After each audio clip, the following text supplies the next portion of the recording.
Dari perkara yang lain, Majelis Kehormatan Mahkamah Konstitusi kembali memutuskan Hakim Konstitusi Anwar Usman melanggar kode etik. Dalam putusannya, Ketua MK Idewa Gede Palguna menyatakan Anwar terbukti melanggar prinsip kepantasan sehingga dijatuhkan sanksi berupa teguran tertulis. Anwar dinilai melanggar etik setelah menggugat Ketua MK Soehartoyo ke PT UN dan meminta jabatannya sebagai Ketua MK dipulihkan dan tidak menghormati putusan MK sebelumnya. Menanggapi putusan MK, Advokat Ziko Simanjuntak yang menjadi pelapor menilai seharusnya Anwar Usman mundur.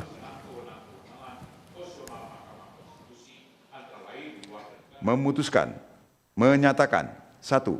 Hakim terlapor terbukti melakukan pelanggaran terhadap kode etik dan perilaku hakim konstitusi sebagaimana tertuang dalam prinsip kepantasan dan kesopanan butir penerapan angka 1 dan angka 2 Sabta Karsa Utama. 2. Menjatuhkan sanksi berupa teguran tertulis kepada hakim terlapor.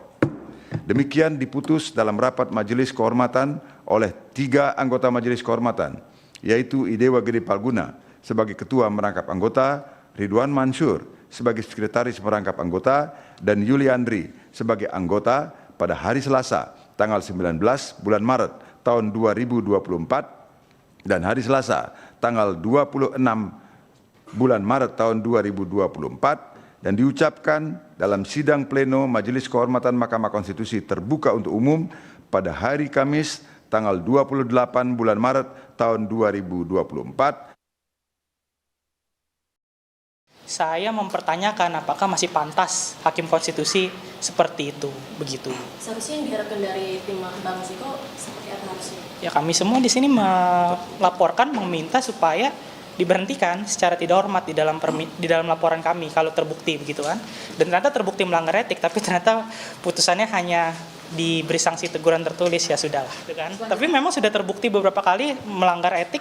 Ya sudah, mau bagaimana lagi? Apakah beliau punya kebesaran hati, kembali ke beliau lagi. Kalau kami melihat sepertinya sulit bagi beliau untuk mundur, tapi kami ya akan mengapresiasi kalau beliau melakukan itu begitu. Dalam sidang yang sama, Majelis Kehormatan Mahkamah Konstitusi memutuskan Hakim Konstitusi Saldi Isra tidak melanggar kode etik dan perilaku konstitusi.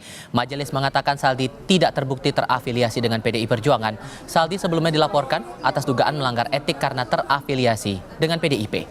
Moral bagi setiap orang ataupun pemangku kepentingan